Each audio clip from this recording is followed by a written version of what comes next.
It's episode 33 of the PoddyC this week. Back by popular demand. It's Growl. Welcome back, Growl. Oh, I thought you were going to say me. Man, what Back a terrible, despite popular demand. It's Max as well. what a terrible start to this podcast for me. I am in an awful mood. Sorry. Yeah. They have me back on here to give some terrible takes and allow Dratnos to regain the throne of the man of the people. They're unhappy with how we left things, so I'm about to just say the most outlandish everything. They didn't even give me the topic or anything. They just said, get in this channel, and then we're going. Yeah, we have nothing planned. Yeah, we'll see how that goes. Yeah, so we've been taking turns, taking weeks off. It was like Dorki was gone, and then I was gone, and then now Dorki is gone again. You guys do not have the other friendly cat on this episode. That's why we have a replacement. Dratnos hasn't taken one off yet, but also I think the podcast would cease to function immediately if that were the case. So we are glad that he is not. I don't think you're allowed. You're just I think we not should do allowed one. We should do one with you, with just you and Dorki. That'd be good. That'd be fun. What do we talk about? I don't know. Well, Frank will just get to make those. You know, Frank makes these titles and just always like, we replaced our cat with another cat. He makes these like Mr. Beast style, like, you know, YouTube titles, like, oh Yeah, dude. There was a YouTube comment on the last podcast that I saw, and it was like, I'm glad Max really listened when people, like, he really took it to heart, the like trying not to talk over people and stuff, and he's referring to me just not being there. If you mean a comment, you mean the most upvoted comment by far. Yeah, oh yeah, it's like the comment of the thing, yeah, which is good. brutal. Yeah, I've been like super AFK. Like I have been like going so hard into Tarisland with the rest of my guild, and then I know I was at a family gathering last weekend.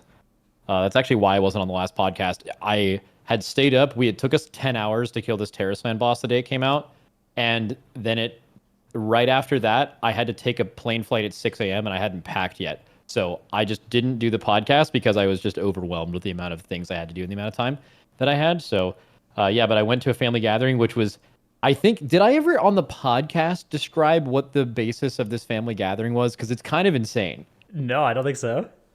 It was like, my mom is one of 9 from a farm family in Wisconsin, and they're all like in their 60s and 70s, and like half of them are super Republican, half of them are super Democrats. So like naturally, since 2016, they have like not got along at all. So this is like the first get together in a long time where like everyone's gonna show up. There were 70 people at a lake house. Yeah. So that was like wild. It went really well, by the way. It could have obviously gone, like, someone could have popped a few martinis and just like been like, y'all watch that debate. And it just would have gone crazy. But it actually ended up being really sweet and everyone was happy and it was good. But that's why I wasn't here for the last episode for you guys, and that was really fun for me. And then yeah, I've just been playing some Weeb mobile game and it's incredible. That's cool. Yeah, I was, let's see, I went to TwitchCon like 2 weekends ago, but we still recorded. We just recorded before I left, so that didn't cost us a podcast appearance. And that's been TGP these last couple weekends as well, so, or this last weekend, then this weekend, next weekend, so I don't know, pretty action-packed month. So if you guys were wondering, we're actually going to spend the entire podcast talking about the TGP. That's the topic. Yeah, and maybe Mop Remix as well. Throw that in there. How about some PLUNDERSTORM? You guys want to talk about some What about PLUNDERSTORM? Maybe raid buffs? Maybe the raid buff topic? We could just talk over Growl every time he starts talking. Now, because we know people love hearing Growl's opinion, we just bulldoze over him. Oh, that would be an incredible bit. Like, we go live with the podcast, we don't or do tell Dratnos about it, but the whole bit is that every time he starts to talk, we cut him off, and that happens the entire episode. Like, he cannot get one word out. I feel like the comments would be going crazy. They're very pro-Growl. Yeah. People would be going nuts. It would actually be pretty funny, I think. People would be losing their minds. I do want to start with Tarisland a little bit. No free ads, but I did hear at the beginning of last episode, you guys talked about Tarisland for like 2 minutes, and you were just like, Max is doing this Tarisland thing. I want to explain to you guys why we like it so much. The game is bad. Like, there's a lot of bad stuff about the game. Like, it like looks like a mobile game. Sold. I already play one of it's those full time. It's this great. is, you know what I sound like right now? I sound like Dratnos picking Fyrakk as his favorite boss this expansion, and then starting with 5 minutes of explaining why it's super bad, except for the last phase. Yeah. But like the game's like super bad. None of the like Chinese to English translations make zero sense. They have like the Ret Paladin in that game. Their main ability is called Justice Thump. Like just ridiculous shit like that throughout the whole game. It's complete nonsense. There's like all these mobile game menus and currencies that are so bad, but it is specifically great for us because somehow, and I have no idea how this ended up being the case, they have some of the best raid content I've ever seen. Like if WoW is a 10 out of 10, this is like a 9 and 9.5 out of 10 of some of these bosses, and it's 10 man. Like it's taken a few of these bosses. It like just feels like WoW progression. Like you're taking 10 liquid raiders, and it's taking us 8 to 10 hours to kill these bosses for the first time. And the gameplay is awesome, the class design is awesome, and the raid bosses are super hard. Only problem is, completely unrelatable for everyone else. A lot of people would get really frustrated and not have fun with it. The game cannot be pugged. You can't play it on mobile at all. And then, you know, it's just like there's so many parts of it where it's just like, I think us specifically, it's just like made for us out of nowhere, which I just don't understand. But yeah, it's been an absolute blast. And you know what else too is I have found I love my role in WoW. Like I can do more with 20 people outside, like in the raid. Having someone outside the raid to do that, you're so more involved and you're able to do more. But hey, man, playing the game is awesome. You know, a lot of the people I played the game with in WoW, a lot of our current raiders, you know, I played in the guild when they were here. Like they know what it's like to play with me. But like, I'm pretty confident I'd be able to step in and just like be my old self and just be great, right? But I don't actually know that because I am not doing it, right? So there's always like part of me that's like, man, can I still do this? And in that game, I am just slamming. Like I'm playing so good. Like we just did like Halandra's boss and I was owning, I was doing really well, and it just made me realize I still got it, dude. So that is like something about this game that has also been awesome is I've been able to do what I do inside the raid in a 10-man format. And that has been like, I feel new life within me. You know, like last night off stream, I just randomly joined someone's like challenge clear, which is like the hardest content on someone's stream, just to like go in there and do big DPS just for fun. Like I'm like 18 again. You know, like it has been like breathed new life into me. So we have been having a total blast. But also you shouldn't play the game unless you have 10 friends you like raiding with. But I guess that's my only advertisement. You probably won't like this game, but if you have 9 friends that will play with you and you guys all want to do this content, I promise you, and you like raiding in WoW, I think this is the second best raiding content I have ever seen in any game out of nowhere in this random weeb bad mobile game. So I don't know how that happened. Better than Final Fantasy or Destiny? Well, okay, so Destiny is a little different. Final Fantasy, obviously this is purely subjective as well, but like I've raided in all of those games. This is the most WoW-like raid. It is like a WoW 10-man. Like Final Fantasy is a lot of times it's learning a mechanic set, and then the progression is how long it takes your 8 players to learn every variation of how to do this mechanic block or set. That is a very unique thing. I enjoy that. A lot of people really enjoy that. I'm not here to tell you whether that's better or worse, but like I really prefer WoW's style of like, it's much more execution focused. There's ad swaps. There's like just a very, you know what a WoW mechanic looks like a Halandra's bomb or a Fallen Avatar beam and things like that, right? This game, for better or for worse, just yoinked some of the best WoW mechanics that have ever existed. We killed a boss the other day that was a mixture between Queen's Court and with Halandra's bombs. We did a boss before that was a direct mix between Professor Putricide and the Anduin Blasphemy mechanic. And they just mix them together, and like they're basically just, all games should rip off good things from other games, sounds good, but like they're just doing that, and it has WoW-like gameplay and WoW-like raid design, and it's somehow made it a really, really high quality. So comparing it to Final Fantasy is hard because Final Fantasy is just a very, very different kind of raiding, but it's just like WoW raiding, but 10-man and like almost as good. That's how I describe it. I wonder how many people they're gonna get to like clear those bosses of that difficulty in that game. Like, we were the only people on NA to kill either of the last 2 bosses they released in a week. Okay. So they're completely unrelatably difficult. Yeah.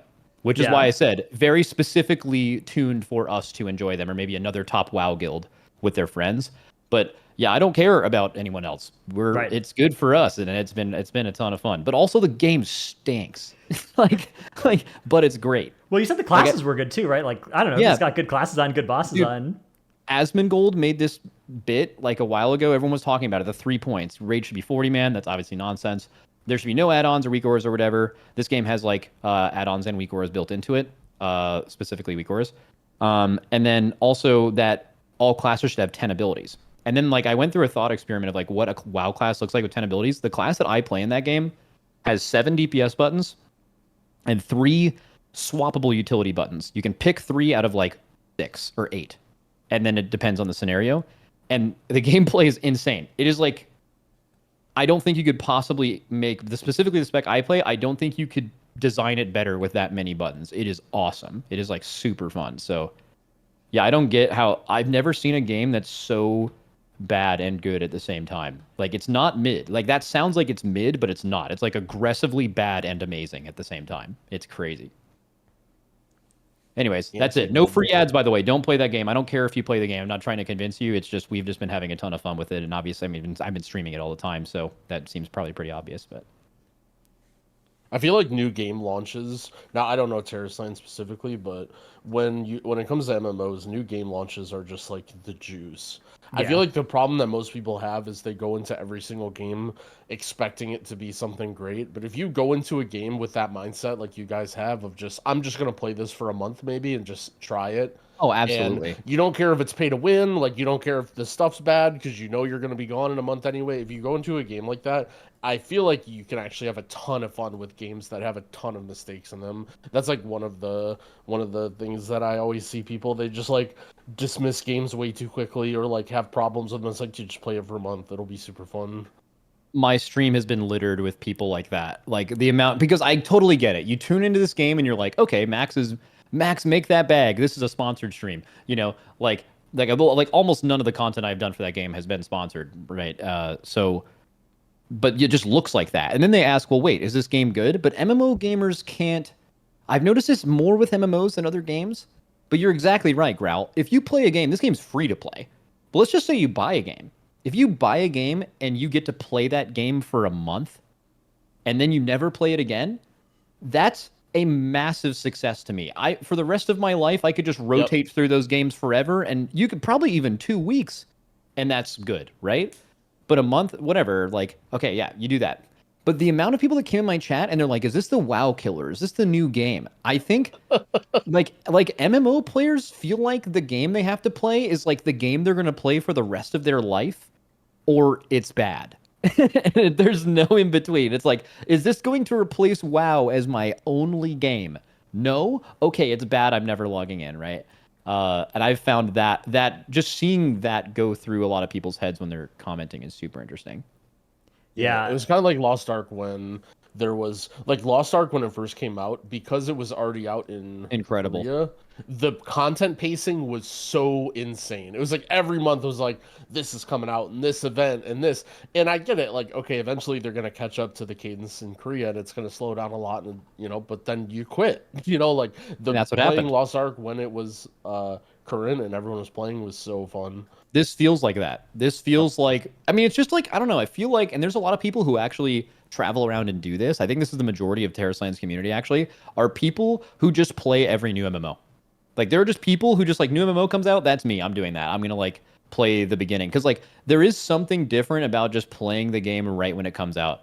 And that's, there's like a big community around it. And this game, and this game 100%. Specifically has something in it that I've made me think about something about WoW, and I'm interested in your all's opinion of this. So this game, the stats are absolute nonsense. No one has any idea what anything does. There's a stat called focus. And what focus does is that it ignores part of your target's defense. How much defense do they have? How much extra damage do you gain by ignoring it? No one knows. That's every stat in the game. You have no idea what anything does.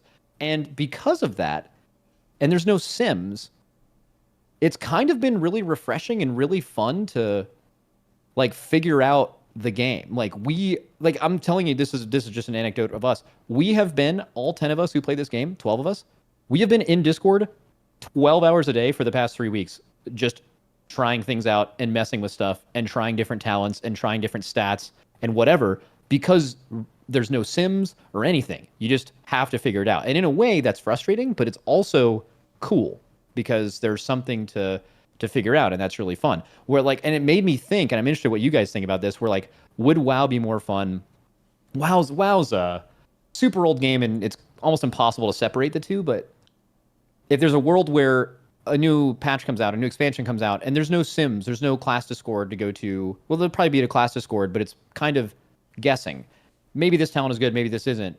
And there's not a robot that just solves everything for you. How much more fun, like we talked about recently, how much more fun tank spec trees are than DPS, because there's actual choice between utility and defensive reduction and offensive throughput. You're like balancing those three things, and they're all important.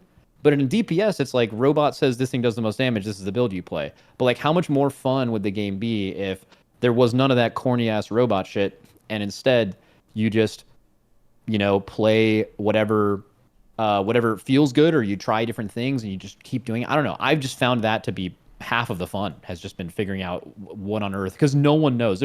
Everyone is making everything up in this game. Like, you go to this Discord, people are so confidently just lying. They have no idea what's good. Yeah. And it's great. I love it. I mean, it would be infinitely more fun. I think the big problem with WoW is just the infrastructure that's already put in place and the expectation that you have to min-max. It's like, okay, let's say you go into a WoW expansion and you don't use sims and you don't do any of that. Like, you're in a pug literally on the first week and people are like inspecting you. What is your tier set? What are your achievements? People are looking at the damage meters, linking videos, and it's like, I think in WoW it just wouldn't work because that's not the culture. It's not the type of game that it is. But oh no, I completely agree that the uncharted territory thing, I think it's also great too because you end up getting to play with a way wider variety of people. Like in WoW, I feel like everybody's guild sort of eventually ends up being just like 19 of like similar people to you who are like exactly at your skill level or whatever. But like, when you play one of those dumb games, like you might be in a guild with some guy who's like the ultimate crusher, you know, world first guy from some other game who just happens to be there. Or you might be in a guild with some guy who's just has no idea what he's doing. He's doing a quarter of your damage, but like he's don't on know his that. couch with his like, phone, and his phone's overheating. He sounds really smart, and somehow he just sneaks under the radar, and he's in your guild, and everyone thinks he's the greatest bard or whatever. And it's just like he has no idea what's going on, and it's like, I don't know. I feel like that's a lot of fun and way better, but also it's just different from WoW. Like, I don't think WoW could be that, but yeah. I mean, on the topic quickly of new MMOs, so the people who I started playing WoW with back in BFA, it's literally a Discord of these guys that just every single time some new terrible dog shit game comes out, every single one of them is just in there, and they just play it 12 hours a day every day. And they have like the most fun gaming of any group of friends that I've ever had. They're literally just always in there. They're already done with Tarisland. They're like, that's how fast they move on. They're already playing what's his first Descendant now. I see everyone playing that. Yeah, so there's definitely a huge community of people who just like bounce from game to game and just, yeah, that's the true fun in gaming, I think. At least in like the MMO genre. And you can't make that up. You can't like make WoW like after WoW's been out for all this time where it's like, okay, everyone just forget all the stuff you know, there's no more simming and just YOLO it. Like, it's impossible. You can only achieve that with new game syndrome, right? Everyone's figuring everything out at the same time. So it's not repeatable. Same thing with like the 10 button thing. Like, the WoW should have no more than 10 buttons. I think this game is awesome for that, and I think it's better than if it had double that amount. But I also think WoW would be a worse game with 10 buttons, if that makes sense. Like, I think WoW reducing down to that level. This is not talking defensive bloat. We've talked about that a million times. We all agree about that. But like, it would just be, you'd lose so many things that make WoW, where a new game doesn't have that problem. You can approach it with a new modern design way. I think it'd be too big of a change.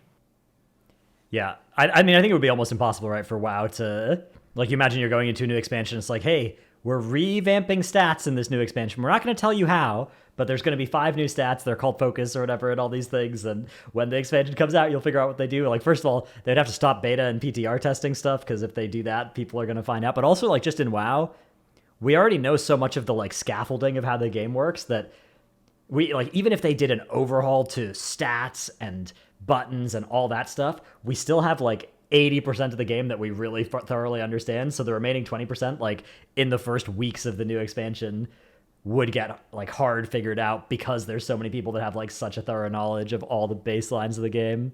Because I do agree with you guys that like it's fun to have that kind of discovery time in a game, particularly like when everybody's on an even playing field and everybody is kind of thinking about the game without, supercomputering it, right? Without actually, committing to fully solving it and having it be kind of systematized and treating it like a job like people do with WoW now. That part of new games is fun. You get a little bit of that with the new ARPG season sometimes, kind of figuring out the new season mechanic, right? Like you everybody's showing up and first week people are figuring it out and there's some discoveries. Some people make discoveries and don't share them, and there's like new things found out about it and all that kind of stuff. So I don't know. I mean, I think that you guys are absolutely right as well. That there's a reason that new game surges and then it falls off, right? It's like it's not just people playing the game for the 8 hours that it'll be fun and just all playing the game for those 8 hours at the same time because that's when it's coming out. It's like those are the more fun 8 hours of the game is the first 8 hours, right? It's like the launch day when everybody is running out of Elwyn Forest together and nobody is further ahead and stuff. Nobody knows. Isn't that why games are seasonal now? Just in general, I think every game understands that or has for a while. And one thing, even in a game that's figured out, is seasons kind of make that change. That they make everyone have to figure all that out. Yeah, and even WoW, right, has moved into, like, over the past 10 years, WoW has become much more of a, intentionally seasonal game rather than like, oh, hey, here's a new content patch, but like you're supposed even to though it always was. Like, I feel like WoW always has been seasonal. It just was officially made seasonal. Yeah. Yeah, like and into it. Design is being done with that intentionally in mind. I don't mean, part of it is also that you just can't fight against the current, right? Like, if you try to make a non-seasonal game, like WoW has been the most successful at doing that when it's tried, right? Like Legion or whatever, you try and have people be logged in year round and like it'll work to some extent, but that required a juggernaut the size of WoW to do it. If you try to come out with a new game, right? Like impossible. Yeah, which I do understand some of the appeal. Like when I first started playing Path of Exile, it was somewhat alien to me, the amount of people that were like, yeah, we play this game for a week and then we log out, right? And like, that's good. We're happy with it, right? Like, there's something about knowing that there's such a short shelf life of a game, like from the start, that is it did make me uneasy. Now I'm comfortable with it, but like, I think that's part of the reason why people need their MMOs to be WoW killers, or at least to be thinking that when they started, is there's a subset of people for whom gearing up a character, doing all this investment, like that journey, if they know that there is, got a short shelf life and they're not going to actually finish the journey and they're not going to keep that character forever, they're not going to be playing it in a couple weeks, like that kind of cheapens it for some people. And then for some people, they don't care. I think for most people, or for many people at this point, that's not a problem anymore. Well, I don't know. You saw it with by the way, the last couple times Dratnos has stopped talking, I saw Growl's little cat thing go green, meaning he's about to talk, and I'm doing the bit where I just talk over him before he can start talking. But this is what happened when Diablo 4 came out, right? Because Diablo 4 came out, and everyone knew there was going to be seasons, but it got a huge normie audience, and everyone like invested into their characters. It took them forever to get 100. It was a super long grind. And then they were like, and here's how seasons work. They just tweeted it one day, which everyone expected except for all the normies who bought this game. And they're like, wait, all this time I spent into my character, this is going to go away? I have to make a new one? Like, I don't understand. Like, they just genuinely didn't. They went through the same thing you went through. By like learning this all at one time, and like seeing the shock there made you realize the difference between those kind of gamers. And I think Diablo 4 got a lot more MMO gamers that were not ARPG players, which is exactly why that reaction was had. Well, because something that MMOs, especially old WoW, used to give you was there was this idea that 1 hour invested in WoW would pay off forever, right? Like that was a permanent investment you were making in a permanent character, right? And the move to seasonal stuff takes away that to some extent, and I think that's why people were surprised by that, or and that's part of the reason why games being like having longevity is important, is to recapture that feeling of anytime I'm investing in this character isn't just for the fun of doing it, but I'm building something long term. All right, Growl, your turn. Any thoughts, Growl?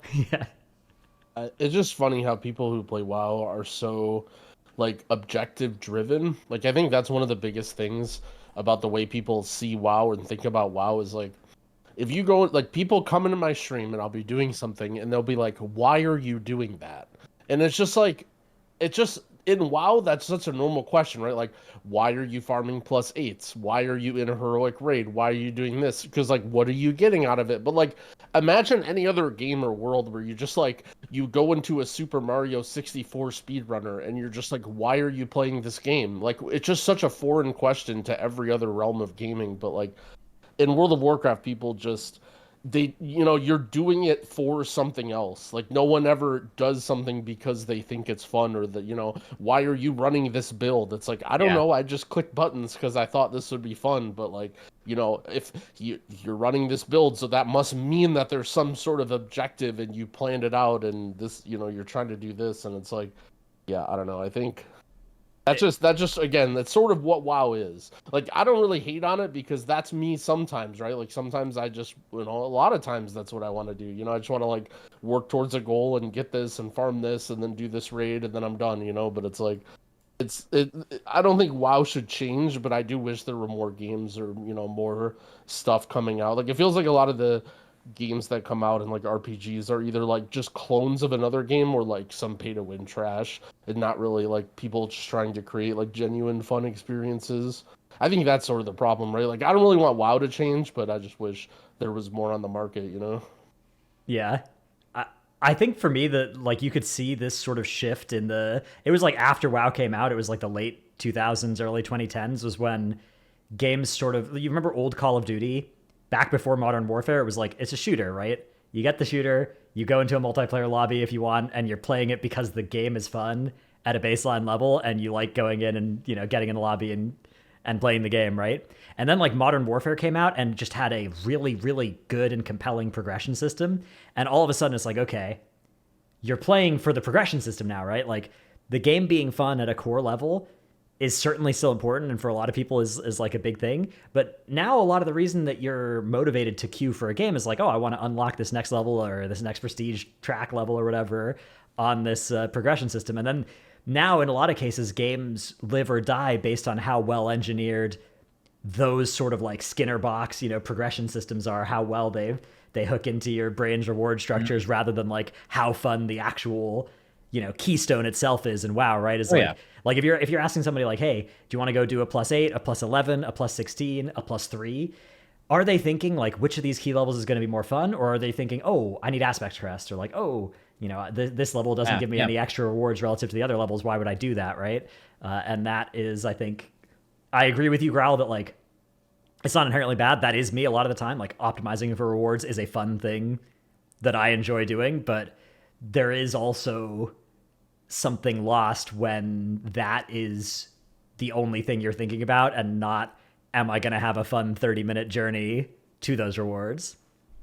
It's like kids' TikTok brain now, right? Like, all these kids that have had TikTok since they were 5 are just going to require more things to stimulate them, to entertain them when they're older. That's just good. It's kind of like that. And also, the first thing you talked about, what made me realize is a lot of WoW players, I think when you hear old heads talking about WoW, I think what they're talking about is, like, they miss when the game had a sense of wonder and figuring things out and everything wasn't automatically known. And that's, like, kind of what the friction that they're rubbing up against is. Now WoW is this thing that's figured out. And what I really miss is when WoW was a thing. So, like, when Classic came back out, they're like, oh yes, we're going to recapture this feeling. But if you look at Classic now, it's all on one patch, and the same thing has been figured out at the beginning all the way through the end of the expansion. There's no, like, changing or thinking throughout. It's just, this is the best, and then that just stays that way.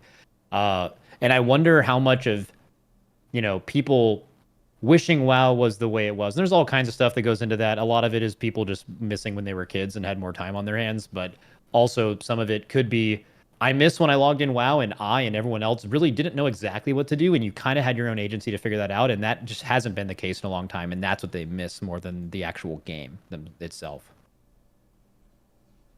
I would argue that's I would argue that was as much of a problem as the person and not really the game.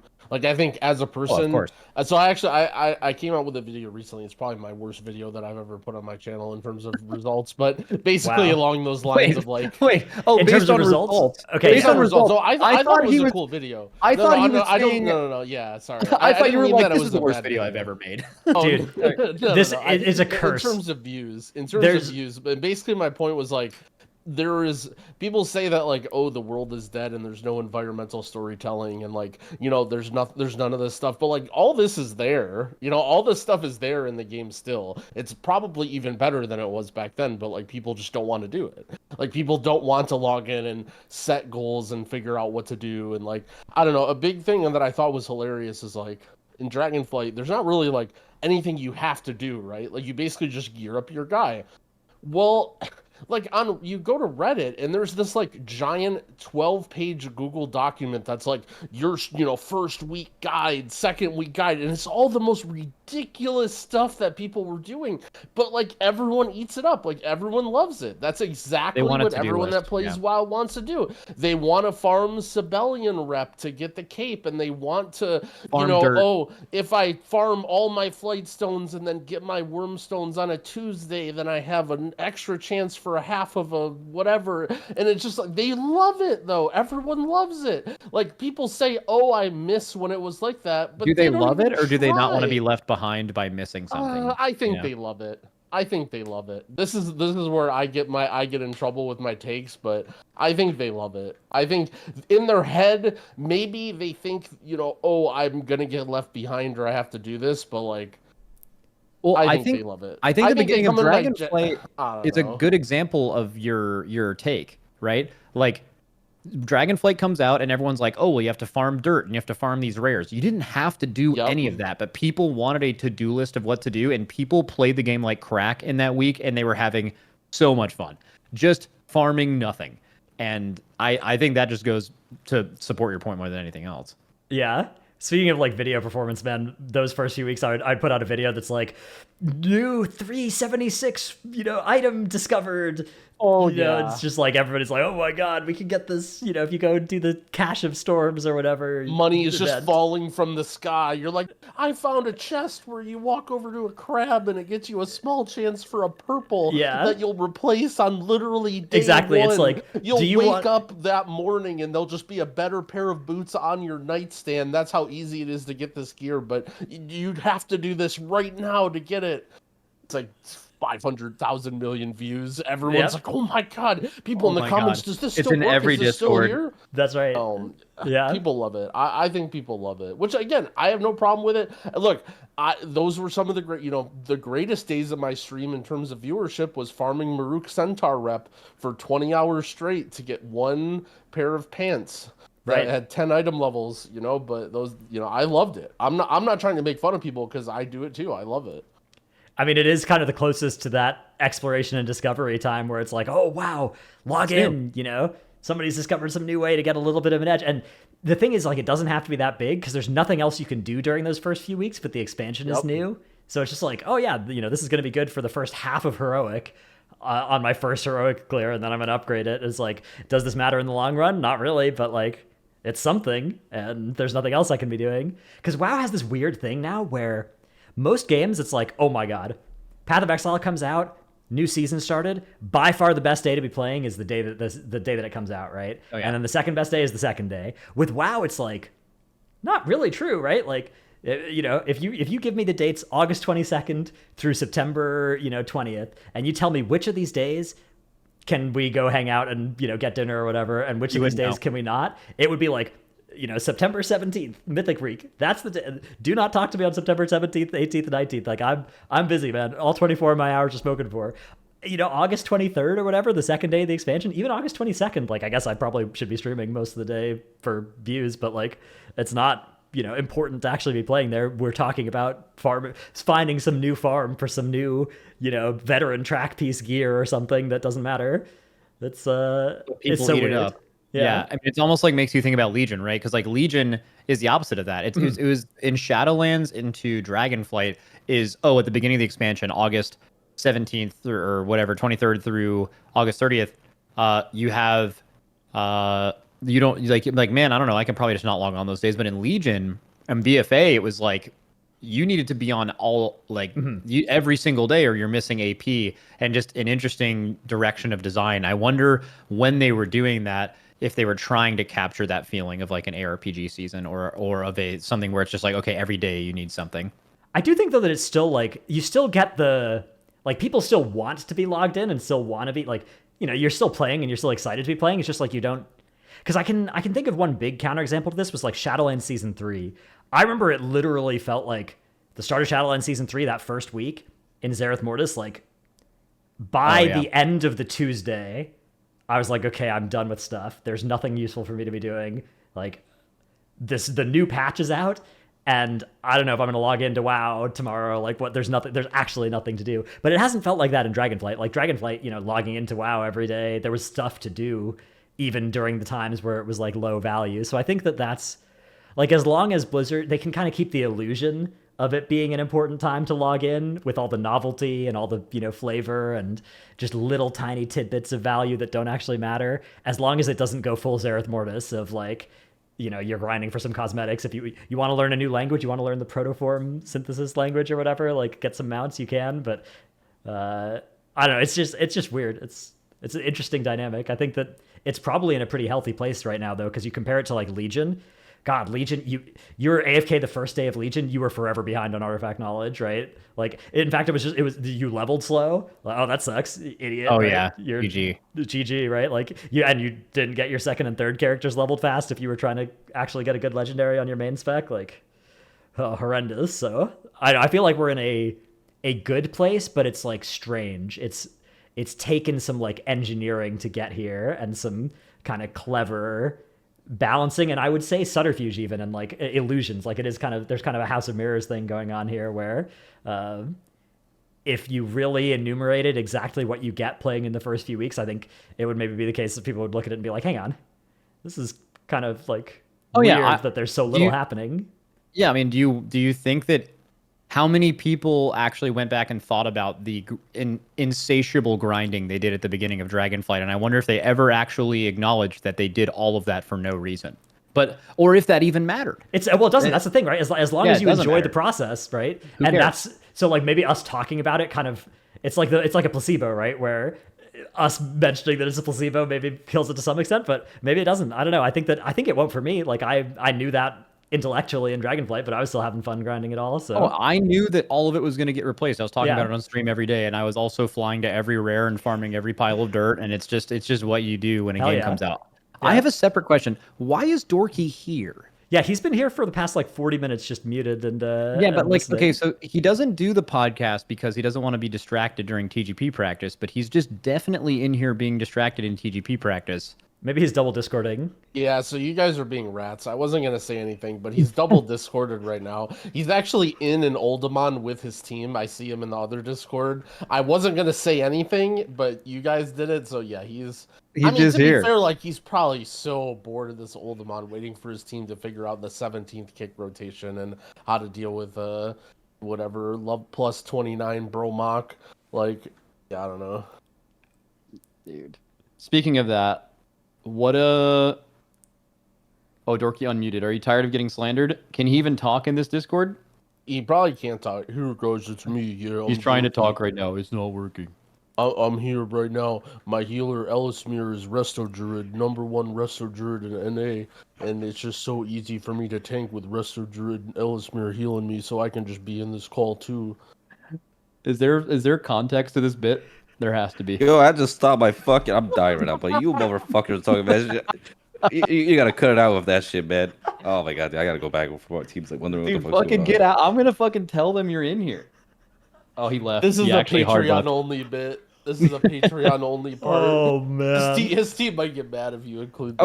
Okay. Speaking of TGP, just very quickly, I was great gone transition for the entire last weekend, and I was at a family thing. I'm gonna be completely honest with you. I thought going into it that cup would be super interesting, but for whatever reason, I didn't even like check the score until it was over. I was completely out of all of it. Can you guys recap it for me? Was it interesting?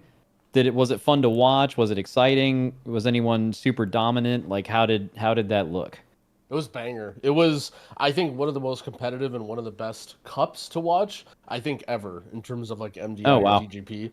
Basically, there were 5 teams that were playing a full schedule, like 10 to 12 hours a day, and the 6th team was like decent and put up comparative. Like, if the other teams would have blundered on day 1, they would have gotten knocked out. And they also changed it so there was 3 dungeons only on the first day instead of 2. So there was actually some reasonably high Oh, keys interesting. being done on day 1. And yeah, honestly, it was great. It was. I think you really missed out. I think it was one of the best TGP Cups that they've done. I don't know if Dratnos agrees. Yeah, there was some drama as well. We had mandatory nearly got -5 points for missing a break, which was almost a catastrophe. They had to hearth out of a dungeon that they were nearly done with so they could start their break in time. That was also on Friday, but they were far enough ahead. Mandatory they lost time on that. They also had a bunch of spots where they like 2 chested a 19, did the 20, and then came back and did the 21 later. And like that also is costly in terms of time, but none of that mattered. They were better by enough of the rest of the field that they were still in first by quite a bit. But it was interesting as well. Like mandatory basically they kind of threw away some of their hours or like played some of their hours conservatively and still gapped the field. So that team looks really, really sick. I think So like from a results perspective, yeah, I mean spoilers obviously, but mandatory was it felt like on a league of their own. I feel like every other team, like going into every day, any of the teams could have gotten eliminated. Some teams had good moments, some teams had bad moments. Like teams, switched between second, third. Mandatory pretty much was dominating and looked to be the best team by far, like the whole cup though. Like I think they were like solidifying number 1 with even the nonsense that happened with like the break and stuff. They were just like they one shot at 22 Algathar basically, and I don't know, like they were. I will have to see how well like Echo and Miscount to a lesser extent I think play this weekend, but I think mandatory might be depending on how well Echo play, because I know Echo have had like a little bit less practice time this time than usual. I wouldn't be surprised if mandatory are the favorites going into the Globies. Next weekend's kind of interesting because the Cup's last TGP, the last minute team, which is the same as Missed Count this time, they outplayed Echo in the Cup they did with Echo. Echo ended up beating them, but they just looked like the better team the whole time. So that's going to happen as a repeat. Also, Echo's coming off their first like loss in a really long time in the grand finals of the MDI. So it'd be interesting to see just what that looks like for them. I think a lot of fans would be like, oh, well, now they're going to kick it into high gear. But also with less practice time, who knows how it looks. So it could be interesting. I think I'm going to watch it this weekend. But this weekend doesn't... You're going to watch it? Yeah. There's a Tarisland raid on Sunday that I'm gonna do, but I think Friday and Saturday, yeah. What was I gonna say? I think the TGP this weekend is gonna be less interesting than the first one though, because like I feel like hopefully I'm wrong, but the first weekend it kind of seemed like there was 4 or 5 teams going for 3 spots, and this one looks like there's 3 teams for 3 spots. And maybe there's a 4th team. The 4th team definitely looks good. The 5th and 6th team were multiple key levels below in time trials. Dratnos' guild team is the one that would be like right on the outside of top 3. That might be interesting. They're very good. I would argue that there's 4 teams going hard. I would say if I had to throw out a prediction, I would say I think Echo and Miscount are going to look similar to Mandatory in terms of like completely owning keys. I think either of the other 2 teams could be anywhere in the, like they could be up there or they could not be depending on how practice is going and all that. Well, that which is Dorki's team, Hope, and then Dratnos' guild team. But Dratnos' guild team, I mean, those guys are like they're owners. Like Timbermaw's very good, Frosty's very good, Corey's playing with them. Is it Forgy? We got Forgy, who's mage main, but he got shifted over he's to an Shadow. Omega owner mage. I'm not that familiar with him, but yeah. He's really, really scary good on mage, but then got moved off of it onto Shadow because I think Cryptix is now their fit. They swapped around some people. Yeah, I mean all those guys are really good. I expect that it's gonna be. It might be a little slow on the first couple days unless we see some tomfoolery going on. But I expect the last day is gonna be like there's gonna be blood in the streets on the last day for that 3rd spot. Yeah, and Dorki will be in this cup as well, right? That's right. All right, Dorki, also back in the call with us now. How do you feel you guys are going to do this weekend? He's in the middle of a poll. Surely he hasn't unmuted. Oh, hold on. I'm in Oh, a he's, one right now. he's losing it right now. I'm doing this big pull. I bet we just made them wipe. Okay, I got the next stop. Okay, I'll stop it next. Okay, I got the next stop. Okay, my fear. Dude, Oh, you wait, guys sorry, remember when wrong Dorki Discord. first started streaming?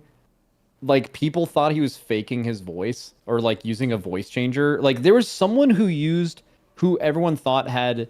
There was some popular figure on Twitch that I can't even remember their name. That was like people thought they were using a voice changer. Do you guys know who I'm talking about? It was in the Among Us era. I Oh, don't. you're would've talking been- about Corpse? Yes, that guy. I don't know anything about he's that like guy. really big on YouTube, and he has like the insane Omega deep voice. Who does Yeah, not have yeah. a webcam? So people were like, that guy's not real voice, using a voice changer or whatever. And I remember Dorki used to get that slander. They're like, Dorki has a fake deep voice. But you can tell. You can tell because like when people are like super hype, you'll hear their real voice and it's impossible to hide it. And there's just been enough people spending time around Dorki where like it's not he's like randomly sounded like a chipmunk. Like it's clearly, I don't know how you get a voice that deep. He must have tried. I bet Dorki, when he was younger, like tried to talk deep because he wanted to be super cool, right? Little cat in school wanted to seem like really cool. And then it just like started being his voice all the time. He's hearing all this, by the way. If you guys are Wait, listening can you to the podcast, practice that? Is that a thing? I'm gonna look that up tonight. I bet if you purposefully talk low for multiple years, your voice has to go down, right? Isn't it like the shape of your vocal cords that I guess you could maybe reshape them if you like? Just Well, your based on how vocal you use cords them, right? are a muscle, right? Yeah, so yeah.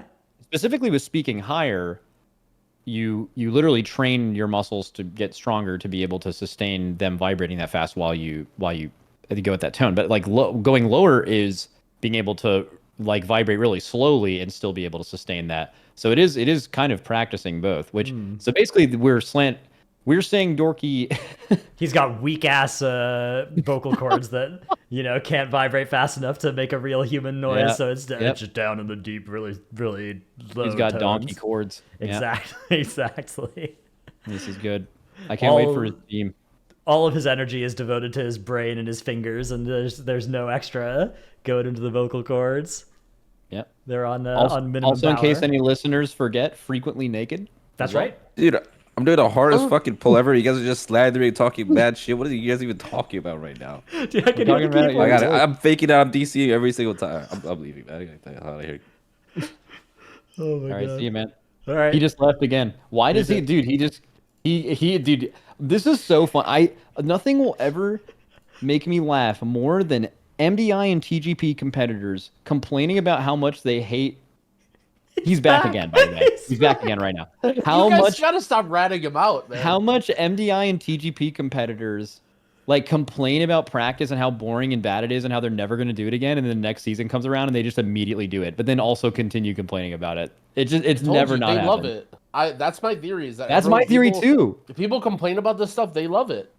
If everyone complained about islands, they love it. They love islands. They love AP grind. They love farming. Maruk Centaur rep. I mean, there's something wrong with it, but embrace it. Yeah. So that's very sweet. Dude, what else is going on in WoW right now? I feel like this is which is why we were like going so hard into Tarisland, is there's absolutely no better time to just like raid hard in another game and have fun, because Plunderstorm's gone, no more not no more, but like season 4, I'm not positive, but season 4's got to be kind of at the It's over. Yeah. yeah. Like remix, I'm assuming too. People, if you've wanted your rewards, have probably gotten that mostly. I've been doing streams where I just log in and fly through the bronze circles to get bronze to buy cosmetics, because I don't want to actually do any scenarios or raids or dungeons or anything, but I still want some more cosmetics. Yep. So I've just been talking to Twitch chat. Streams. Yeah, Yep. literally. That's just, how bored we are. I'm just flying through the bronze, and I think I've farmed like 200,000 bronze from just flying through them now, flying through those circles. Mob Remix, massive W. I Yeah. know you guys were talking about content cadence earlier, but that was one thing that you guys didn't bring up, but why I think we are in such a good place right now is if we continue seeing stuff like Plunderstorm and Mop Remix and stuff. I feel like absolutely. that's like, you know, I actually feel like Mop Remix owns so many of the like more casual people and like people that just, you know, do whatever and mount farm or whatever. I feel like I still see tweets about Mop Remix. Like I've never seen anything have that much staying power that people are still doing it. Yeah, that's good. Yeah, There's also been beta stuff, I guess. There's been raid testing, which has been I feel like this raid has some pretty banger bosses from testing so far. It does. It does have great bosses. Like Silken Court Heroic was fun to test, and Silken Court, the mythic mechanic on that fight, looks diabolical. Yeah, I think Silken Court currently we're going to find out. It's being tested tomorrow, or by the time you hear this, maybe it's already been tested. But it on paper is probably the hardest boss of all time. Just to summarize it, like going into testing, I would say going into testing with reading the dungeon journal and preparing for the boss. If you're just reading it and applying that to what a boss should look like, it should be the hardest boss ever. Basically, think like Denathrius P3, where like if you touch anyone from the other 10 people in the raid, you both instantly die. That exists the entire encounter, and also every time most mechanics hit you, you spawn an orb that has to be soaked by someone of the opposite side. And you're just doing that while also doing the fight. I mean, and you can only soak 3. If you soak more than 3, you're dead too. So you can't just have one person hoover up all 10. You can't have one person soak them all. Exactly. Yeah. So it is. If you were to apply just what I just told you to pretty much any second to last or last boss, it would instantly become the hardest boss of all time. So like it by concept is just crazy. So we'll see how that goes. But I actually wanted to talk to you guys about beta a little bit. Has there ever been how many days? I think right now we are exactly 6 weeks from the expansion coming out to the day. Do you guys remember 6 weeks before any expansion recently where the tuning in the game is as completely nonsensical as it is right now? Like if anyone were to tell you with a straight face what healers, tanks, or DPS they think are going to be good, they're making it the fuck up. It is. What do? I have tier lists that I need to do. You just have to make it up. That's what all tier lists are. But then they're gonna be mad at me at all the class discords. I've been workshopping a video titled "Let's Talk About Tier Lists," and it's just like 20 minutes of rambling about all the different arguments about tier lists, using all those tweets, because you guys saw on Twitter recently, people have been, having their take of like tier lists are bad. I was out of town for that. It didn't even seem like we were complaining about tier lists. It sounded like people were complaining about tier lists. Yes. It was like on a deeper level than that. That's right. That was I think the more dominant strain of complaining this time around, which I think it's because there's not really like an offensive tier list for everybody to rally around and point at, because you can't tell what tier lists are bad yet because nobody has any idea what's going to be good, right? So you can't just point at a tier list and be like, that's bad, because it's so far out yet. I don't know. Maybe this is a take, but all right, if you think that tier lists have any implication on how people play the game, you're an idiot. Like, if I come out with a tier list and it's completely wrong, and I have all these terrible healers that no one, like, you know what I mean, and I come out with it, I'm not going to change the entire metagame and all these people are playing dog shit healers. Like, everyone's just going to call me an idiot and then they're going to move on, right? And the only reason that, people are following the tier list is because those end up being right and those that work. And I feel like that's like the main disdain for tier lists or people that don't like content creators or this whole like genre. It's because they think that we're somehow impacting the meta or changing the way people think. And like, yeah, I get it. If you're like deciding what to main, you might look at a tier list and decide. But first of all, you're kind of an idiot. Second of all, like what does that even matter? Like, if some guy wants to know my opinion on what to main, like, first of all, he's going to decide to main whatever he wants to main anyway, because if he doesn't like what I have to say, he's going to go to automatic Jack stream. And then if he doesn't like Jack, then he's going to go to Dratnos' stream, and then Dratnos is going to say, oh yeah, Holy Pally looks good. And the guy's going to be like, yeah, I knew it. And then lock in his Holy Pally. Like, I don't know. I think creators and YouTubers and tier lists have so little impact on how people think and play the game that everyone's an idiot for somehow attributing us completely to this. Agree. Particularly if you think if you're attributing like pug people being toxic and not inviting you because you're playing a certain spec because that spec was bad on somebody's tier list, I think is a very rare phenomenon. I do think if you're like a trusted content creator that people listen to you about stuff and then you put up a tier list that says a spec is really bad, you might get some people who otherwise would enjoy playing that spec to be like scared off of it. I think that is something that could happen, particularly if you are, I think, like you or me, Growl, people that, you know, sometimes people do come to expecting a good take, right? Or like having, for some inexplicable reason, thinking Not that we're Dorky, capable though. of producing People this. do Of course not go Dorky. to Dorky for that, but they Right. do go to Yeah, well, Dratnos people and eat Growl up often. Dorkies too. I have a random side thing. So during the Dragon Flight, I don't remember what patch it was. It wasn't the first patch. I remember I was streaming, and I usually don't look at my viewer count, but I happened to like be changing what I was doing. And I had it on my screen, and I'm like, "Hey guys, I'm gonna go get food. I'm gonna be right back." And so I look, and Dorky had put out a new tier list. So I put on Dorky's tier list on my stream, and then just go AFK for 20 minutes. Oh, and I that's come insane. back, and I have like a 30% increase in viewers, and Oh, it's yeah. just a bunch of people talking about the tier list. Right. So then, literally for 2 weeks straight, every time I would go AFK, I would just full screen the same Dorky tier list, go AFK, then come back to more viewers than when I left. So that's the secret amazing. hack, by the way, is make an AFK just tier list. And I don't know if Dorky was part of that formula or not, but yeah, people Well, that proves that love people tier fiend lists. for that content. That's Like, that's right. Like that's why people do it, Oh, of yeah. course, is that it gives you views, right? Like it's a format that is well adjusted to views, but like I don't think that's a bad thing because it's a format that forces you to actually just do something other than like, oh yeah, this spec's good. Oh yeah, this spec's good, right? Like you actually have to you have to put your money where your mouth is. One a of little my bit and rank 'em. favorite forms of content is actually one time a season, right before a season, is getting a bunch of people, not me, but a bunch of people who play a specific spec and have them have like 5 or 10 minutes to kind of talk about their spec leading into the season. And that's what I think is the good content. You know what YouTube viewership thinks? That content sucks if you just label it like that. They're never going to click on that. People don't want those nuanced takes. They do, but they don't. It's not going to get them to click on it. But all I do is do that, which is 95% of it. But at the end, I have them all rank their spec on a tier list with like against all 39 other specs, which obviously some people are optimists, some people are pessimists. Like It's completely nonsensical it's a because it's multiple people rating it, like Correct. multiple people in the same tier list. Exactly, which is it's total nonsense, but the fact that it is a tier list probably triples the views of that video, right? And it gets people to actually sit down and they don't maybe listen to the whole thing, maybe they jump around, but they'll listen to their class guy talk about their class where they otherwise maybe wouldn't have done that. So but then I started doing those, and then now people call me a tier list Andy. I heard that same like Growl Who clip. I don't know if you guys remember the Growl Who clip that Tally did. on. Yeah, okay, I'm not bringing up the Growl Who part, but he started that by being like, I wonder what Max is doing right now. I bet he's making a fucking tier list of the best zones in this expansion. And I'm just like, what is that? He's like saying like, oh, Max is probably making some cheap, stupid content because he's cheap and stupid.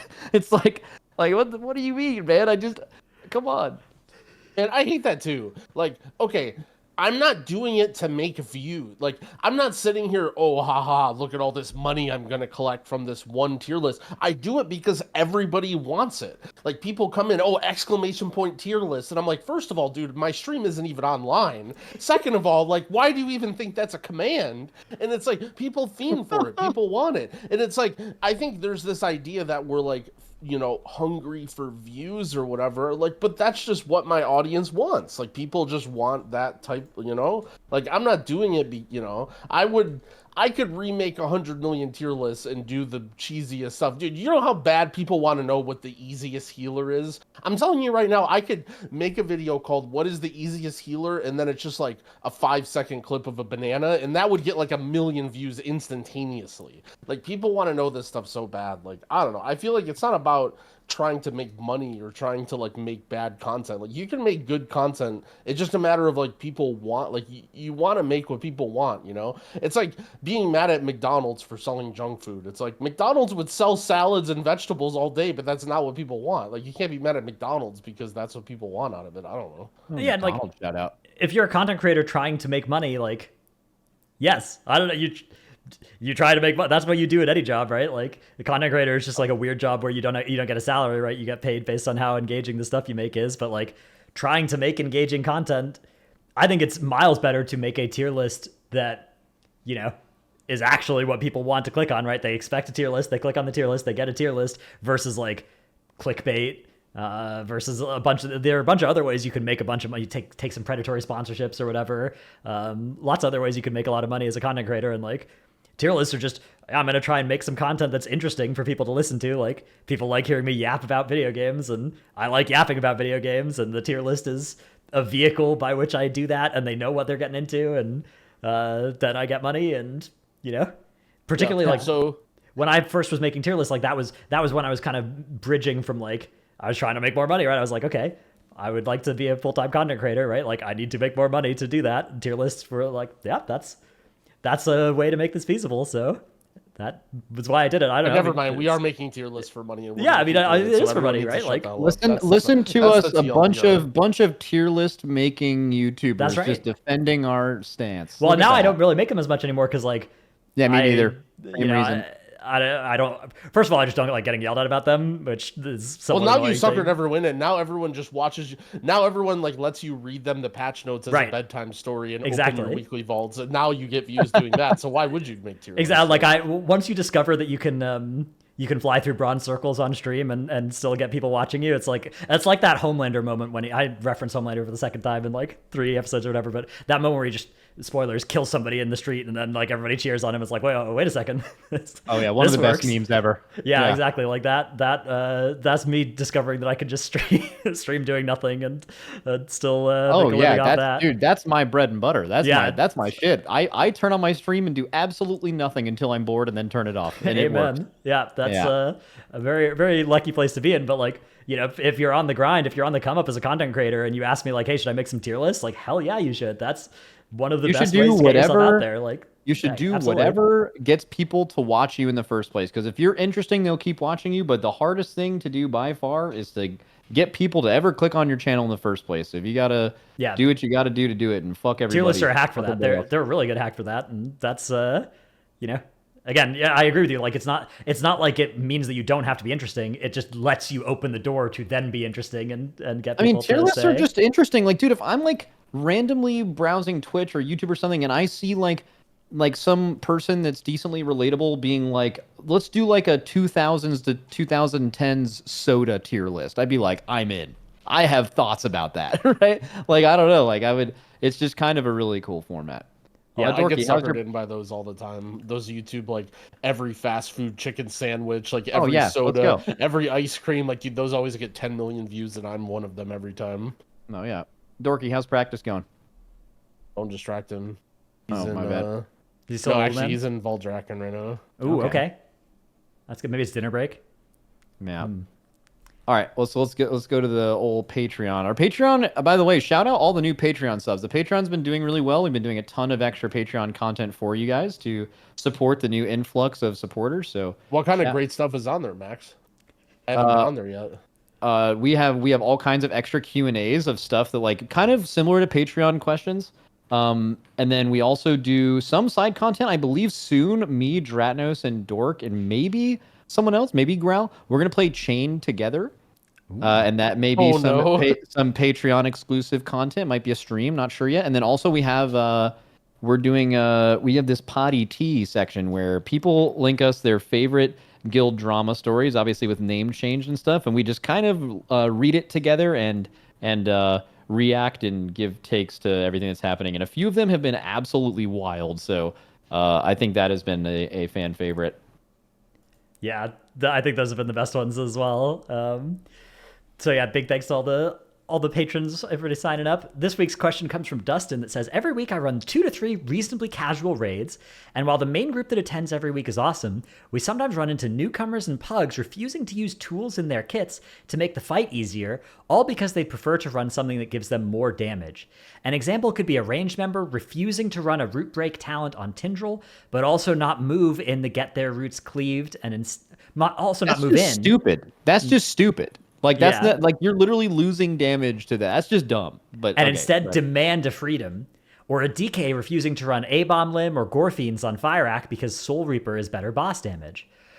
What are some of the worst examples of something like this you've experienced? Maybe looking back at a log, realizing someone was running a damage talent, trolling with corrupting Rage Flask and dying rather than running a Verse Flask. Interesting question. I mean, I have one. Okay, yeah, go. Well, do you know? I thought you were gonna. I was can going to go do for my it. usual ramble for a bit thing and then throw to one of you guys. So if And you figure it want to out. just take that right at the start, that makes my life Okay, a lot easier. so we were so always leading into a new expansion, we do damage testing on dummies, and the idea is to get the best item. We do all kinds, and we do execute, funnel, X amount of targets, certain time frames, everything to get as much information as we can to make the best comps that we want. But we kept having this player who just would always break the rules a little bit. So you're supposed to be this eye level, don't use this trinket, and like we're using gems and enchants, but not this specific gems and enchant. And this person over years would just always try to make their guy a little bit stronger than everyone else's, just for the purpose of like, I guess their class seeming better or them seeming really sick. Get the raid And spot, then- right? Yeah, and it just became a joke over a long time where it's just like, dude, you just have to make sure this person isn't like gem blasting when no one else is, and you have to find that out. And that's like in our guild, so like, there's always stuff like that. I mean, some people play games for different reasons, right? We were talking earlier about how some people play it for like a very deliberate reward structure, and that's really why they're making all the decisions they're making in the game. Some people play WoW and other games to do massive fucking damage, and that's it. And everything else comes at a cost for that. So on easier fights or whatever, you're just going to see that a lot of person's decisions making will just revolve around them doing the most damage possible, and it's just who they are. If they played really safe, they would quit WoW because that's just not what makes them feel alive or whatever. So I don't know. Some people are just like that. That's probably my biggest thing. I mean, we've all been in top guilds, so we've seen like there people's fair share of just ridiculous parsing. People who wipe raids because they're having a bad pull. Like there's an endless amount of stories. I don't know if you guys have a specific one. I have a tangentially related one, which your story reminded me of, which is like we have a loot council add-on, right, where like item drops and you click BIS or major upgrade or mine or paragraphs whatever. about those. Yeah, and then you're supposed to put a note in or whatever. But we had a raider back in Legion who would just press BIS on everything basically. Like, and we were told him not to, and then he just kept doing it. So we just started. It's like, okay, this guy puts BIS on something. Like, you have to check. You have to like we simmed him the officers to see what he was whether it was actually good for him. So that's another case of like, I mean, that person wasn't long for the guild or anything like that. It's not a good trait. I have a similar one too to that. Before we go to Growl, I had I played with this guy. His name was Poor Star back in Duality. Shout out Poor Star, really good player, Moonkin. He would write an absolute document about every time a piece of loot, because like what you're supposed to do back in our guild back then is like the raid leader Dime would link the item in raid chat, and then you were supposed to link your item that it's replacing. That's really all that was asked of you. But what would happen over time was like people would just kind of be like, I could also swap this piece and this piece, and then more and more people type, and this dude would type paragraphs of things about every item and how it would be the best. And it was just like, he probably got more gear because of that, but it also just shows their like primal need to have that piece. Growl, you got any good stories of players like this? So, by the way, when it comes to like this, everybody does that, by the way. Don't let them gaslight you into thinking that, oh yeah, there's this one guy in our guild, he got kicked really quick. No. Every idiot in every guild just rolls BIS on everything. So the secret is, if you actually need an item, okay, that you have to go in the notes, like click the little note thing, and then write Omega BIS in all caps after you click BIS, because that lets your raid leader know that it actually is. But if you get caught Omega BISing an item that's not BIS, then that's liable for getting kicked. But everyone does that.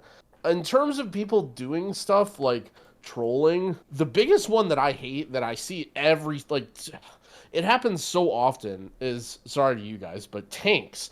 Every tank just thinks they're like some world first progression guy who needs to push every ounce of damage and cares about their logs. And it's like, dude, you're in a rank 100 guild, and all you need to do is not die. And I just, like, you don't know how many times during prog we'll have a tank die, and I'll just inspect him, and he just has the dumbest trinkets on I've ever seen. And I just don't even know what the trinkets do. And I know the warrior Discord or the whatever Discord is like, yeah, these are the best tank trinkets. This is great for threat and damage. It's like, if you're a tank, you should be running ultra omega defensive stuff. Like, if you're a healer, you should be running ultra omega healing stuff. And if I like, okay, if there's like some situation where there's some important damage check, maybe, but I don't know. That one always bothers me. Even at a world first level, like for multiple years, me and Ben were using cheat death trinkets, and for like world first bosses. And there, if you were to go into a tank class Discord, we fucking do this all the time. They'd be like, yeah, don't do what Max and Ben are doing. Like they just don't really know what they're doing. Like those things do no damage, like whatever. And it's like, guys, even at this level, you identify where you need the most tank damage. Still, even dying 1 in every 20 pulls is worth not having it. And they go into their guilds where it's even less relevant for them to have tank damage, and they're like, I'm gonna do a lot of damage and feed. And that's what people do. Tanks are I'm glad you called that out. A lot of tank players are really, really, it's just a bad decision. But, you know, same thing as before. Some people play this game. To be fair, if I can make an argument for these people, tanking not in like the very, very first week is really easy in Raid. So like you need a way to challenge yourself a little bit, and it's like kind of a way to feel alive when you're playing without a cheat trinket, or at least you can try to find a way to do the most damage possible, and it's a way that you can cope with having to play that easy ass spec in Raid to begin with. That's small defense for them. I'm assuming that's part of the reason, but it is definitely a bad progression decision. Yeah, and I don't blame, like if you're in a guild where it's like, hey, I want to have fun rather than like shave 10 pulls off my guild's prog, like I don't know. I feel like that's probably fair. If you're in a guild that you're just gonna grief 2 hours of 19 other people's time because you want to feel alive and run some dog shit ass. I mean, you always want to find a better tank. There's no guilds like that exist. Everybody, who's willing to tank? Anyone else? Anyone else? Go ahead. You can tank Growl. Go ahead. It's fine. It'll be a lot of fun. Click, inspect, and if he's not using a cheat death trinket, make him feel bad. Okay. You pull it, you tank it. You know, if you want to tank, you can. You can be the guy, but there's so few people willing to be the guy because it's such a boring role if you're doing, particularly if you're like in World 1500th prog playing defensive, like playing full defense, like that is mind-numbingly boring for a good player to be doing. Get in a better guild, like I don't know. Also, before we ramble too much, I have an actual answer to this because he, in the comment, he basically says, what do you do about people who are griefing, right, and running like bad stuff? In my opinion, if you want to be a part of a team environment, one of the biggest things that you need to stop doing is being a bystander. Like, if you're in a situation where there's a raid leader and the raid leader is like, hey, can we do this? Like, can you run this talent? And the guy says no. And there's 18 other people that are just not queuing their mics or not doing anything. Like, speak the fuck up. Like, if this guy is griefing, if you need this thing to kill the boss, then someone else, like, don't make the raid leader the bad guy that has to sit here and do this. Like, be like, yo, can you stop? Like, can you run this? Or likewise, if you think the raid leader's being an asshole and you think like, you know, hey, then why don't you speak up and be like, no, sorry, like I could have got that. Like he doesn't need that. I'll try and take care of it this time. And it feels like it's so disrespectful for raid leaders who already probably don't want to do this. They don't want a babysitter. They're putting in 10 times more effort than you. It feels so disrespectful to just sit here and make them be the bad guy and like try and babysit some idiot who doesn't want to run a talent. Like if, I don't know, I genuinely think that in any sort of team environment, like if there's a disagreement between people, then other people need to start speaking up to get it resolved. Because generally speaking, if some guy's griefing and 4 people in the raid are like, yo, can you switch? Like, he's going to be like, yeah, my bad, sorry, and switch. Well, that's the thing that I'm not sure about from this question, right? So rereading some of this is like, an example could be a ranged member refusing to run a root break talent on Tindril, also not move in, get their roots cleaved, and instead demand a freedom. Like, was this person asked to run a root break talent and they were like, no, I'm not going to run that? Oh, so they're the person. Or is this somebody who's, you know, like the wipe happens and then after the fact you inspect the hunter and it's like, oh, they're not running the root break thing or whatever. And then it's like, you know, like what's the story here? Because it seems like it would be so weird.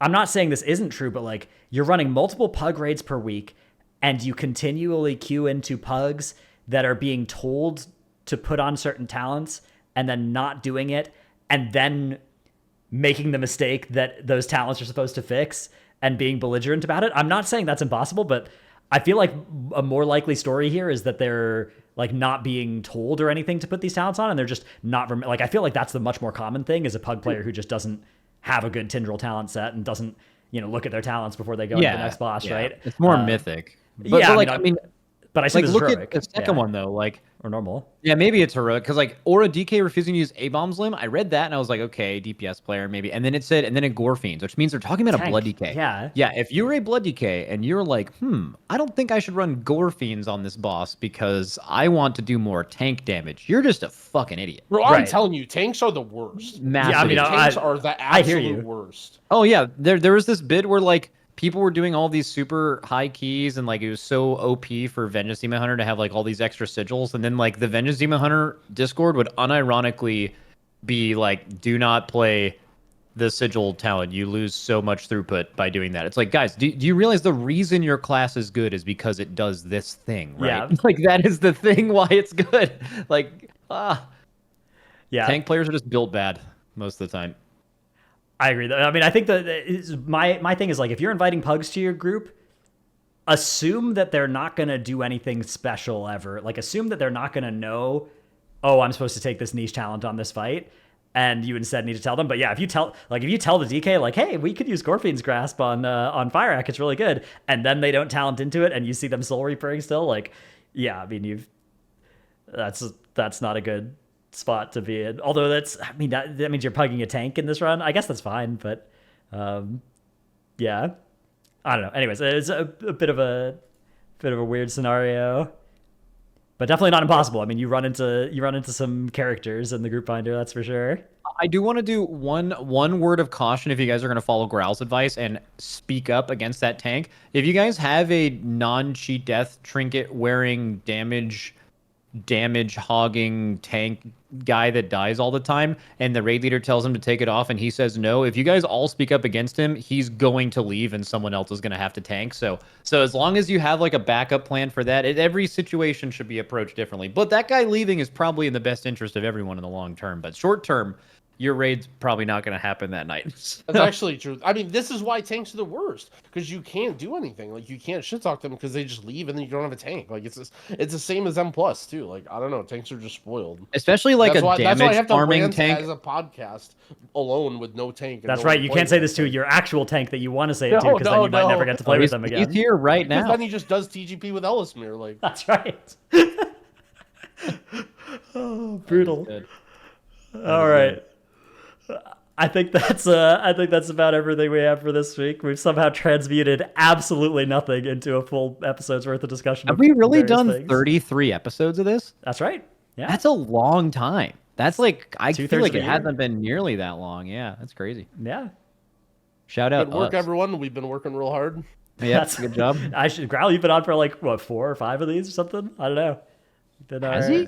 I feel like he has. He's been on a few of them. I think 3. I think Frank has used the like replaced our cat again thing.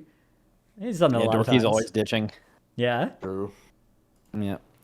Yeah. Oh, Growl close to 10% attendance. That's pretty good. People in the chat would definitely like that to be higher. They're big Growl fans. Well, we'll see until he laid out some spicy ones today. Yeah, they didn't. Might be a little revolting. Like some of my That's people right. saying that they like doing island expeditions and farming Maruk Centaur. They get real upset about that. All right, pod bye. Bye bye. Poddios. Peace.